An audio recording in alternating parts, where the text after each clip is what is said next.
Welcome to this episode of Peace Now.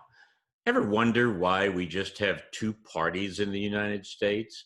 Well, it's all about politics. And today we're going to discuss why the two-party system just isn't enough as we go forward. We've been talking about peace, people, prosperity, and taking care of our planet. And what we've learned is that it's just not enough to have the two-party system the way it is. There goes our peace bird, and Goober says, yikes, no peace here. And there is no peace here. Look at our two parties and how we've come to loggerheads and split or divided the country. Now, I have a preference for the Democratic Party.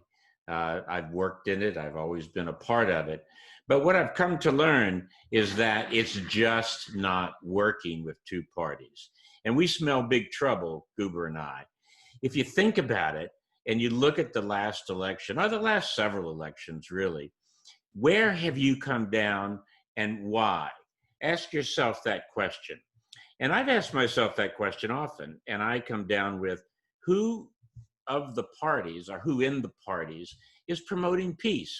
That's what I care about, because I think if you spend money for peace, if you create a national budget that takes care of people's health, that takes care of education, that moves money away from the militarization of our police forces and brings back the peace serving, the peace officer as we once knew it, we would have a much better time of it here in the country. And so how do we do this? This is, people say that's impossible. The two parties are too powerful.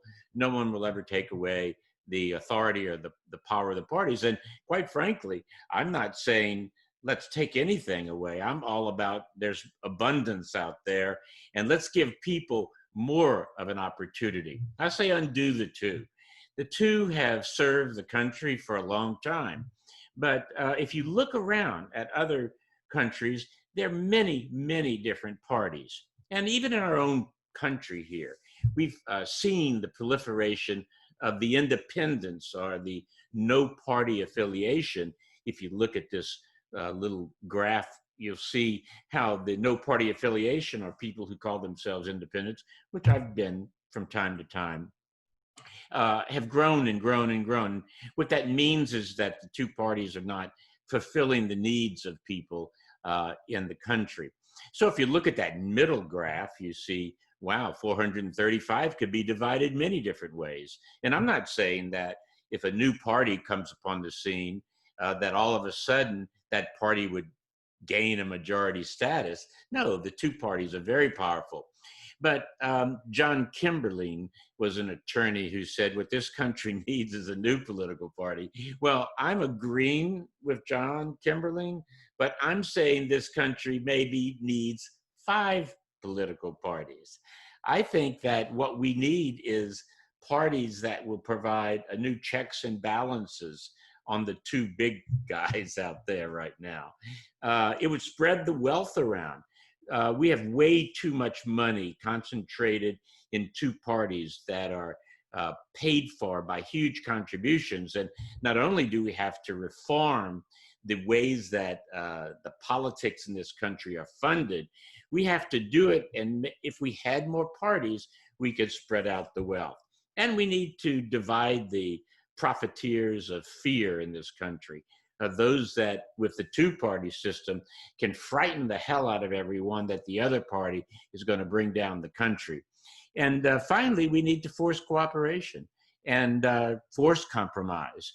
And that would really happen when you have more than one party, as we've seen in other countries like Australia or the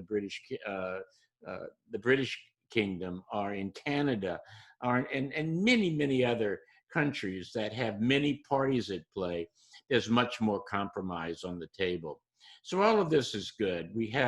Currently we have the Republican Party, which has almost torn itself apart because there are two factions in that party. There's that radical right wing that we've seen rear its head and cause some really serious problems with our representative democracy. And then you have the traditional Republicans, those people seemingly who are more about uh, uh, finances and the budget and keeping the deficit down. At least their rhetoric says that. Then you have the big, broad Democratic Party that is supposed to represent everyone. But within the Democratic Party, you might have the progressives that would spin off into their own party. And then, of course, you have my idea with my peace bird, and that is for peace, people, our planet, and prosperity in the broadest sense of that term. We can really, I think, do a lot to bring this all together if we start thinking differently and quit listening to the naysayers who say, well, you can never overcome these budget battles. The parties are too infected with lobbyists who make them act the way they do. And you're never going to get the military spending down to take portions of those trillions of dollars and move it into actions for peace and cooperation among peoples of the world and better health care for everyone. So it's a right, not a privilege. That education becomes a right, a God-given right for all of us, so we can really enhance the opportunities for all of the people to be lifted up in our country together. We have to take care of the planet, for goodness sakes, with climate change and what we're seeing with sea level rise. A new party could focus really on that and how policy could be developed and new departments could be replacing the old departments, which have no idea as to how to solve our climate problems. And we need a new way for everybody to be more prosperous, right? We have to avoid concentrating all the wealth of our country into the top 5%. So fly away, my little bird. And we hope that you will keep watching the episodes of our Peace Now